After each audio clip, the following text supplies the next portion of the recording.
man is waiting for wife to give birth. The doctor comes in and informs the dad that his son was born without torso, arms or legs.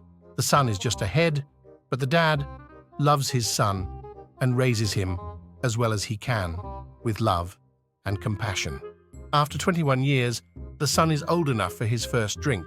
Dad takes him to the bar and tearfully tells the son he is proud of him. Dad orders up the biggest, strongest drink for his boy. With all the bar patrons looking on curiously and the bartender shaking his head in disbelief, the boy takes his first sip of alcohol. Swoop! A torso pops out. The bar is dead silent, then bursts into a whoop of joy. The father, shocked, begs his son to drink again. The patrons chant, "Take another drink." The bartender still shakes his head in dismay. Swoop! 2 arms pops out. The bar goes wild. The father, crying and wailing, begs his son to drink again. The patrons chant, "Take another drink." The bartender ignores the whole affair. By now the boy is getting tipsy, and with his new hands he reaches down, grabs his drink, and guzzles the last of it. Swoop! 2 legs pop out. The bar is in chaos. The father falls to his knees and tearfully thanks God. The boy stands up on his new legs and stumbles to the left, then to the right through the front door, into the street, where a truck runs over him and kills him instantly. The bar falls silent. The bartender sighs and says, "That boy should have quit while he was ahead." On their way to get married, a young Catholic couple is involved in a fatal car accident. The couple find themselves sitting outside the pearly gates, waiting for St. Peter to process them into heaven. While waiting, they begin to wonder, could they possibly get married in heaven? When St. Peter showed up, they asked him. St. Peter said, "I don't know. This is the first time anyone has asked. Let me go find out." And he leaves. The couple sat and waited and waited. 2 months passed, and the couple are still waiting. While waiting, they began to wonder, what would happen if it didn't work out? Could you get a divorce in heaven? After yet another month, St. Peter finally returns, looking somewhat bedraggled. "Yes," he informs the couple, "you can get married in heaven."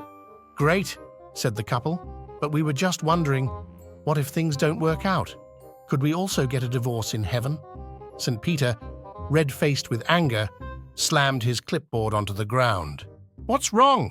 asked the frightened couple. "Oh, come on!" St. Peter shouted. "It took me 3 months to find a priest up here. Do you have any idea how long it'll take me to find a lawyer?" A butcher in his shop, and he's real busy, and he notices a dog in the shop. He shoos him away. But later, he notices the dog is back again. So he goes over to the dog and notices he has a note in his mouth. He takes the note, and it reads, "Can I have 12 sausages and a leg of lamb, please?" The dog has money in his mouth as well. The butcher looks inside, and, lo and behold, there is a £10 note there. So he takes the money and puts the sausages and lamb in a bag, placing it in the dog's mouth. The butcher is well impressed, and since it's close to closing time, he decides to shut up shop and follow the dog. So off he goes.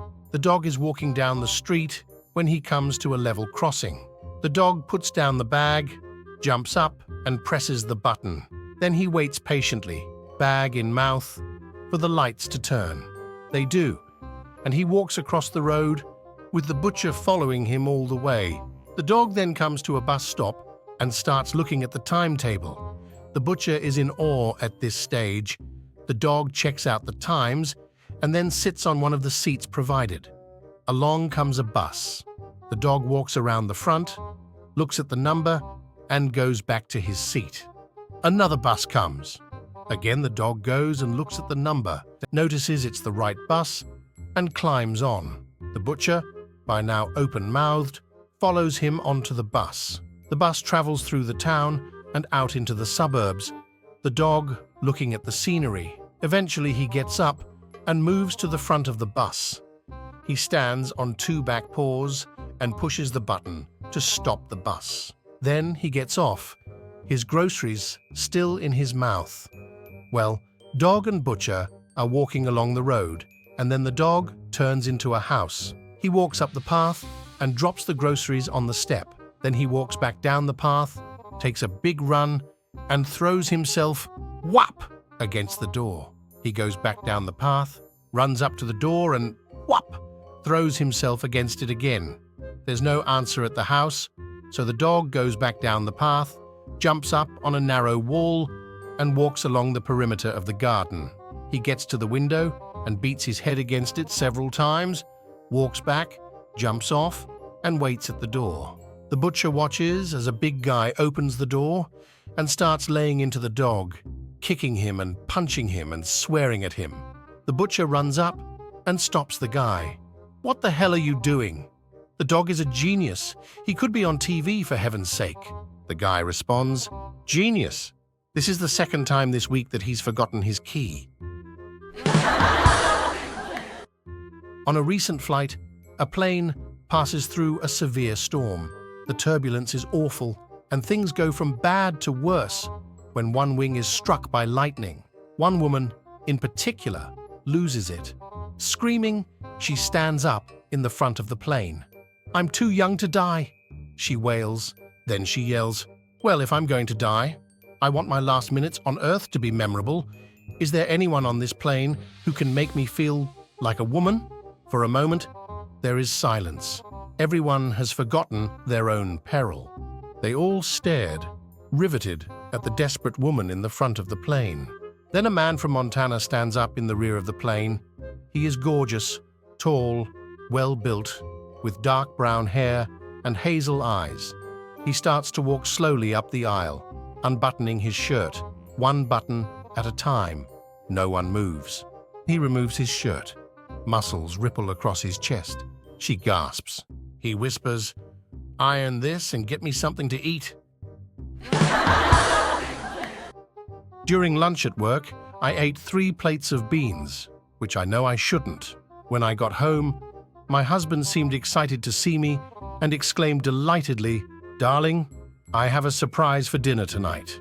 He then blindfolded me and led me to my chair at the dinner table. I took a seat, and just as he was about to remove my blindfold, the telephone rang. He made me promise not to touch the blindfold until he returned and went to answer the call. The beans I had consumed were still affecting me, and the pressure was becoming unbearable. So while my husband was out of the room, I seized the opportunity, shifted my weight to one leg, and let one go. It was not only loud, but it smelled like a fertilizer truck running over a skunk in front of a garbage dump.